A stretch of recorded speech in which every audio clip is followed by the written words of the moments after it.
بکوال کیا اور یہاں سے اپنے کام کی بنیاد کی. نمرود کو دعوت دی اور سوال و جواب کرنے لگا. قرآن کریم میں اس کے سوال و جواب ہیں. اللہ کرے آپ قرآن کو انصاف کے نگاہ سے پڑھیں، ورنہ لوگ آج قرآن پڑھ رہے ہیں تو ربنا آتنا فی الدنیا حسنہ کو دیکھ رہے ہیں.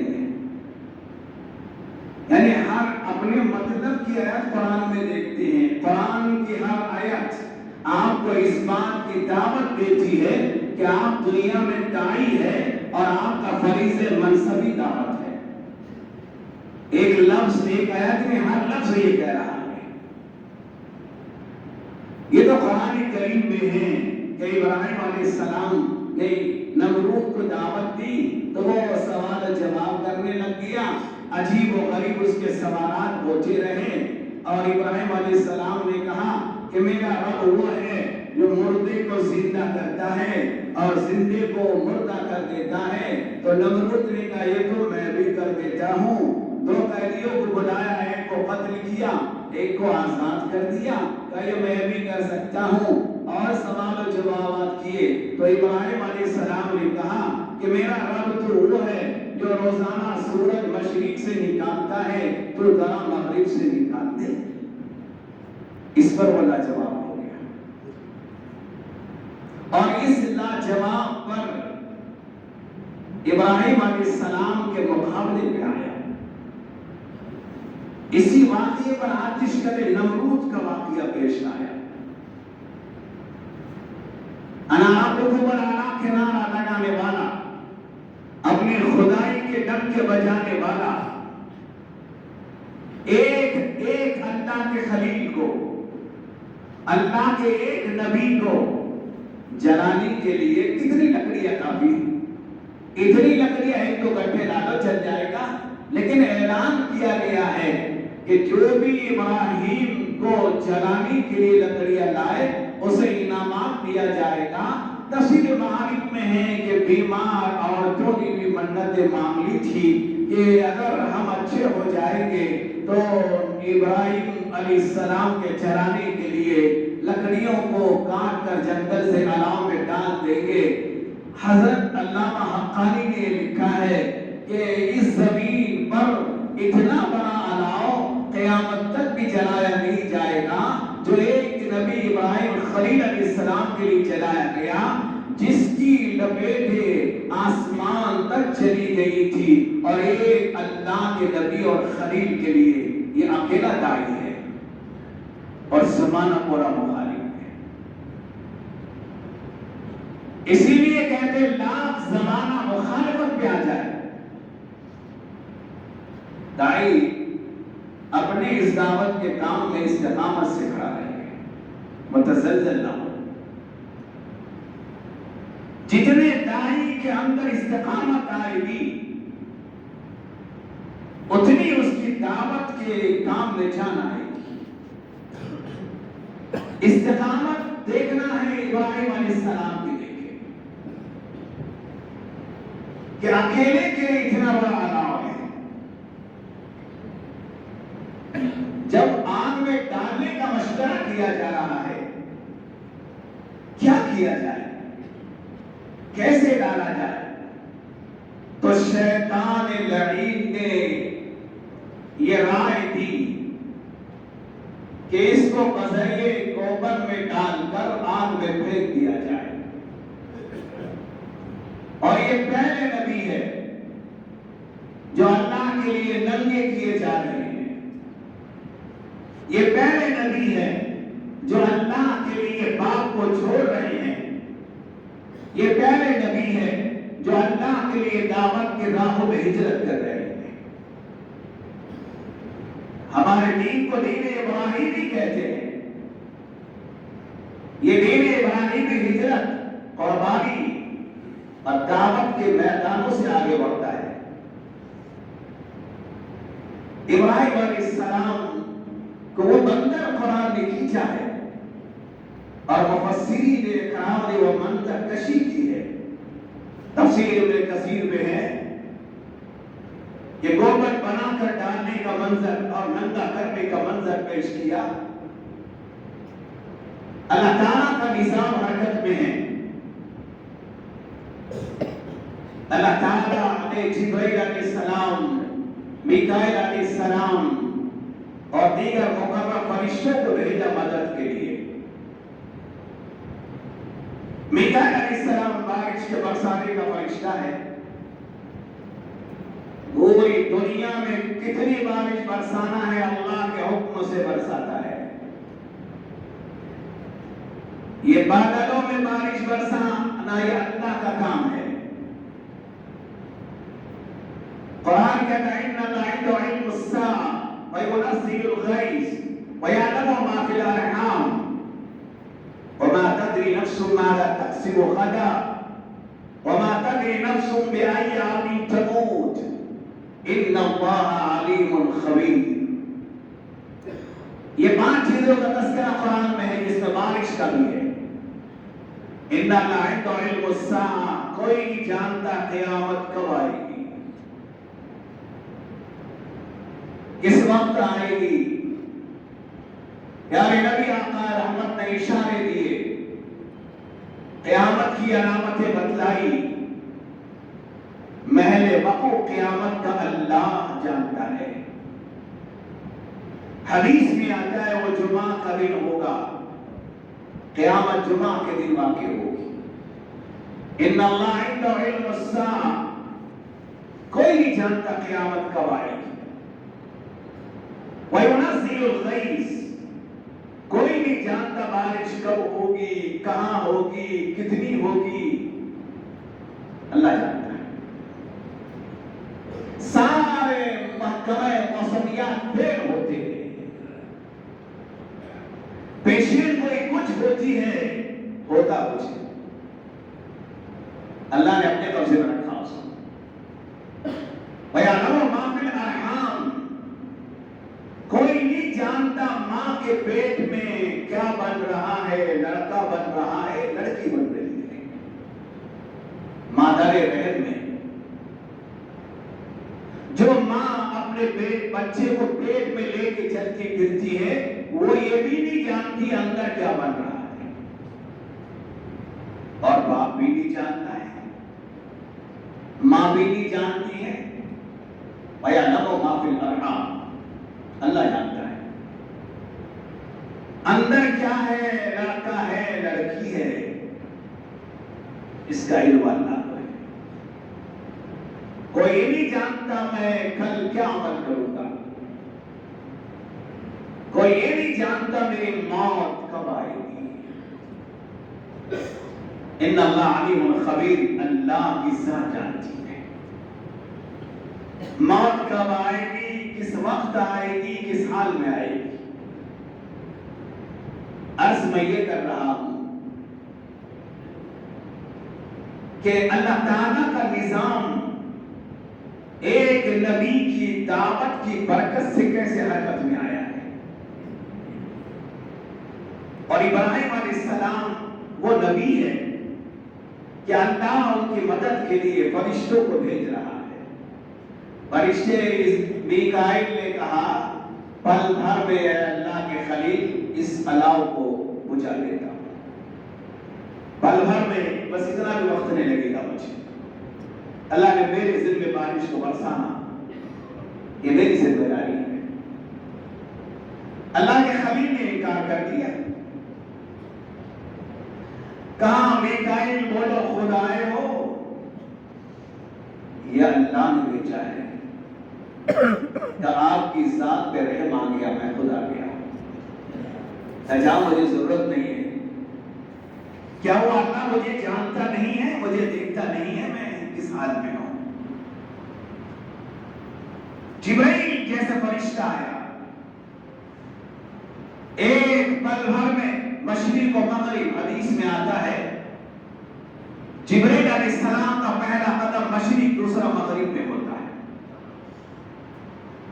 جس پر اللہ تعالیٰ نے جبرائیل علیہ السلام کو دیے ہیں، 2 پر شب قدر کی رات میں کھولتے ہیں، پوری دنیا کو ایسا اندر لیتے ہیں جیسے مرغی اپنے بچوں کو لے لیتی ہے.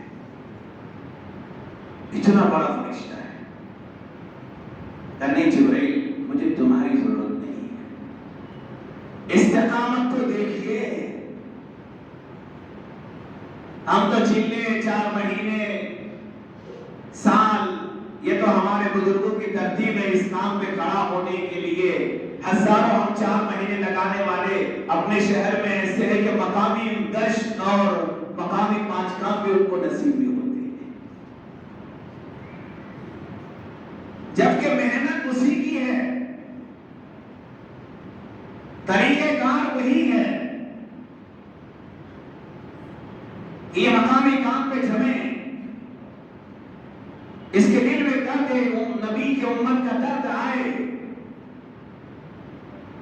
4 مہینے لگانے کے بعد 120 دن اگر وہ تہجد پڑھ رہا ہے اور اس کے بعد اگر دعوت کا انشاء نہ ہوا تو بقول حضرت جی مولانا الیاس رحمت اللہ علیہ کے اگر یہ وقت لگا کر اپنی بصیرت سے اللہ کی بصیرت حاصل نہیں کیا اور اللہ کے راہ میں چل کر بجائے ذکر اور اکرام اور جو ہے اللہ کے راستے کا جہاد میں چل کر یہ چیزیں نہ سیکھ سکا تو اس کا تمام 4 مہینے لگانا سوائے تضییع اوقات کے اور کچھ بھی نہیں ہے.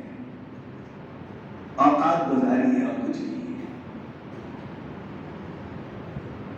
سید الطائفہ عارف باللہ کا سرتاج، اولیاء کرام کا امام عبد القادر جیلانی رحمت اللہ علیہ بنیۃ الطالبین میں لکھتے ہیں، ان کی کتاب ہے بنیۃ الطالبین. بڑی بڑی کتابیں لکھی، فتح الغیب لکھا، بنیۃ الطالبین لکھی. اس کتاب میں لکھتے ہیں جو 4 مہینے تہجد کی نماز کا اہتمام کر لیتا ہے، آخری دن اس کے دل سے ظلمت کے اندھیرے کو ختم کر دیا جاتا ہے اور اس کے دل میں نور کا چشمہ بہنے لگتا ہے. 120 دن کی تہجد بھی نہ کھڑے کر سکی. میں صرف طریقہ کار بتانا چاہ رہا ہوں. یہی وجہ ہے امام غزالی رحمت اللہ علیہ نے اپنی کتاب میں لکھا ہے کہ جب اللہ کا ذکر کرتا ہے آدمی، اس ذکر کی برکتوں سے اس کے دل میں نور کا ایک چراغ جلنا شروع ہوتا ہے اور کثرت ذکر پر وہ چراغ پھیل کر جسم میں پھیل جاتا ہے. یہی وجہ ہے کہ اس کے ہر عضو میں نور نظر آتا ہے. ہمارے بڑے بزرگ تھے عطا اللہ شاہ بخاری رحمت اللہ علیہ، بڑے علماء میں ہیں اور وہ کام کر کے ہمارے ملک سے اس امت کا وہ کام کر کے گئے ہیں. ختم نبوت کے تمام چیزوں کو دفن کیا آپ نے، ان کو جیل میں قید کر دیا گیا اور سزا یہ دی ان کو بڑھاپے کے زمانے میں 1 من اناج رات بھر ہاتھ کے چکی سے پیس دینا. 1 من بڑھاپے کے عالم میں اور ہاتھ کے چکی سے یہ پیسنا. تو جیلر نے کہا حضرت یہ آپ کی سزا ہے، یہ کوٹڑی اور یہ چکی. کہا ٹھیک ہے. حضرت اندر کوٹڑی میں آئے، قرآن پاک کی تلاوت شروع کی، قرآن پڑھتے رہے، چکی از خود چلتی رہی اور آٹا گرتا رہا. جیلر نے دیکھا رات میں یہ بڑے میاں تو چکی چلاتے ہی نہیں ہیں، یہ تو صرف قرآن ہی پڑھتے ہیں. صبح آ کر بڑے آفیسر سے شکایت کی اور یہ کہا کہ اس بوڑھے کو 1 من نہیں کئی کنٹل دے دے یہ پورا رات بھر پیس لے گا، اس لیے یہ تو چلاتا نہیں، چکی خود چلتی ہے۔ آفیسر نے کہا تھا اللہ تم یہ کیا کرتے ہو، ہم کو تم کو یہ سزا دینا ہے، تم یہ کیا کر رہے ہو؟ تو کہا سن لے، میں میرے رب کا کلام پڑھتا ہوں، وہ میرا کام کر دیتا ہے۔ آفیسر حیران ہو گیا۔ دوسرے دن کہا اس پر زہریلے نام چھوڑ دو، چھوڑ دو اس پہ زہریلے نام، یہ سزائیں ہیں انگریزوں کی۔ تہجد کے بعد زہریلے نام آئے تو وہ حضرت کے سامنے آ کے جھومنے لگ گیا، اس لیے کہ وہ اس وقت ذکر بالجہر کی ضربیں لگا رہے تھے لا الہ الا اللہ کی۔ میں بتلا رہا ہوں کہ دعوت کے لیے اوصاف بھی ضروری ہوتی ہے۔ بآخر وہ وہیں رہا، آگے نہیں بڑھ سکا۔ جیلر نے پیچھے لیا، اس کو بدلے میں بند کر کے لے گیا کہ حضرت یہ سانپ بھی اس کی طرف نہیں بڑھتا ہے، کہ کیا وجہ، دوسرے قیدی بھی چھوڑ دو۔ دوسرے قیدی نے چھوڑا تو اس پر بھی وہ اثر نہیں کر سکا۔ اب کا اس کو کیا ہو گیا؟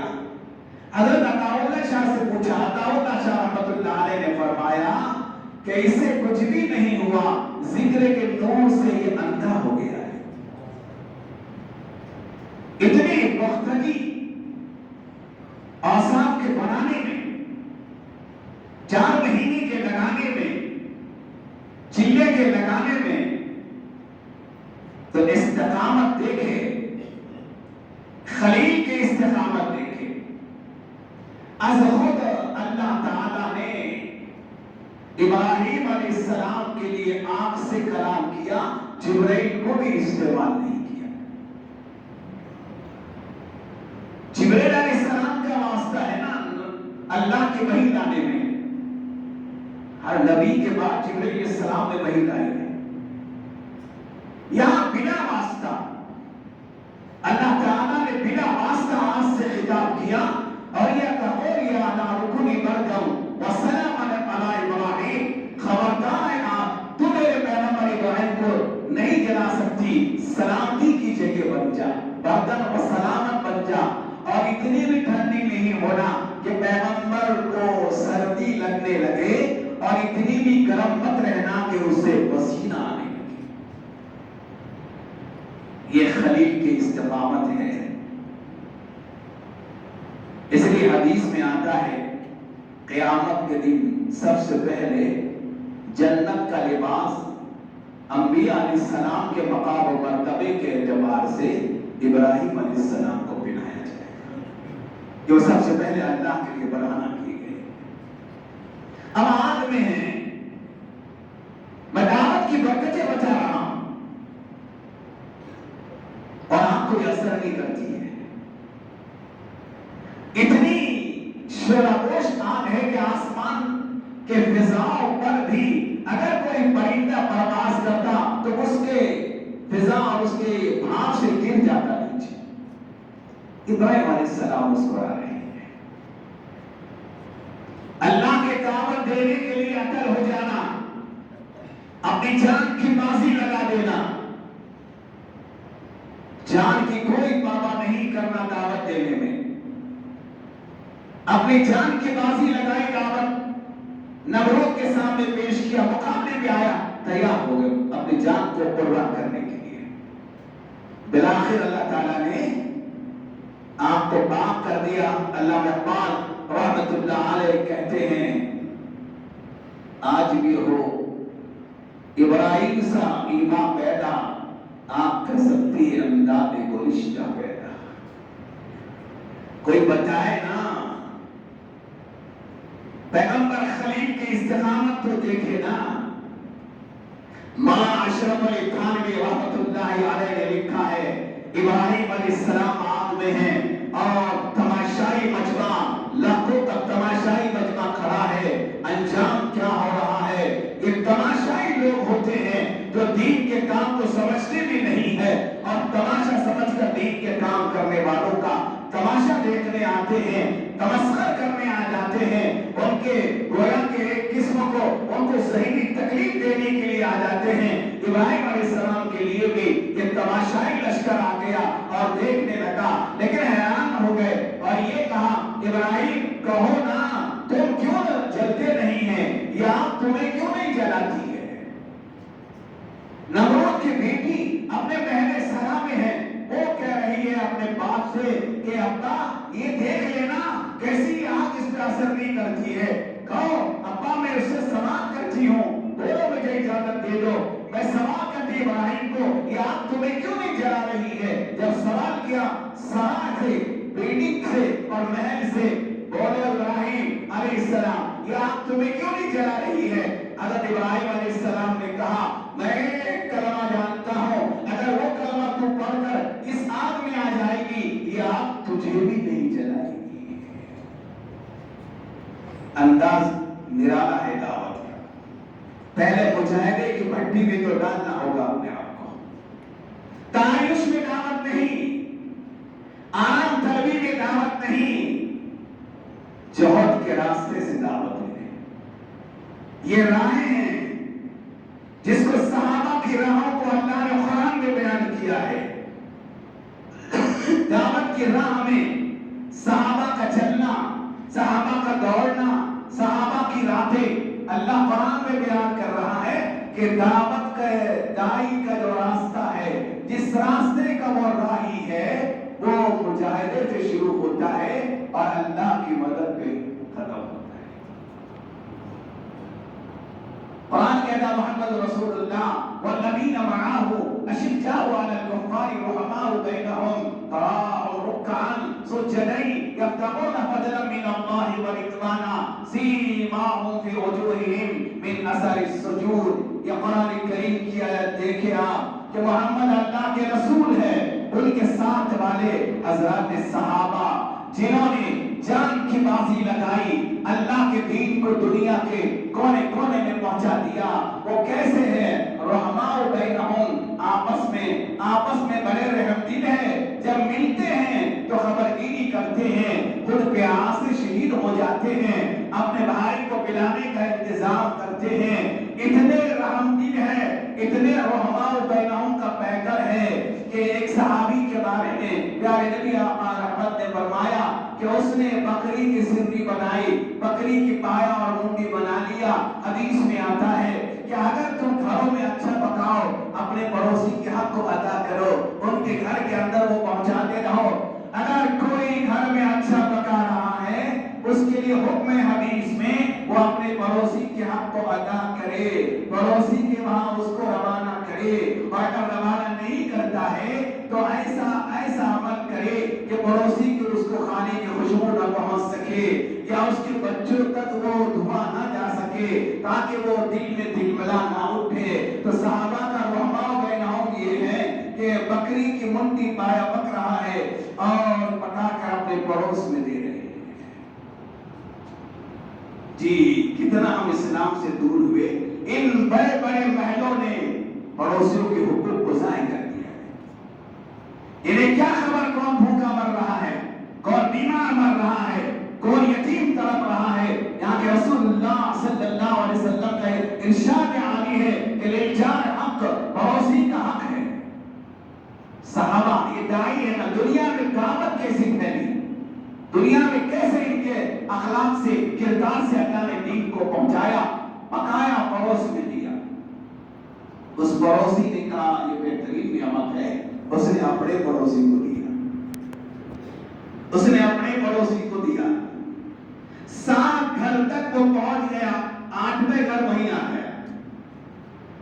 رحماء بینہم، کاش کے اس زمانے کے لوگ دروازے بند کر کے کھانا چھوڑ دیں، غریبوں کے حق کو ادا کرنا شروع کرے۔ تبلیغ میں اکرام مسلم یہی درس دیتا ہے۔ 6 نمبر ہے نا، ایمان، نماز، علم و ذکر، اکرام مسلم، یہ اکرام میں ہے، اکرام میں اکرام بالناس ہے، جہاں اہل ایمان کا اکرام کرے، خیر ایمان والوں کا اکرام کرے۔